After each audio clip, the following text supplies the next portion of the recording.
আসসালামু আলাইকুম।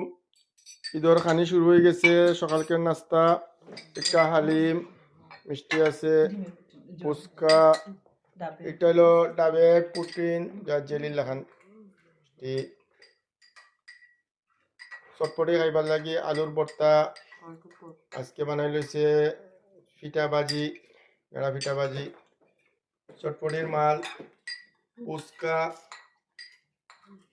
একটা হইলো গিয়া হান্দেশ, একটু আন্দের মাঝে পড়ে গেছে। একটা হইলো গিয়া সানার ডেলি।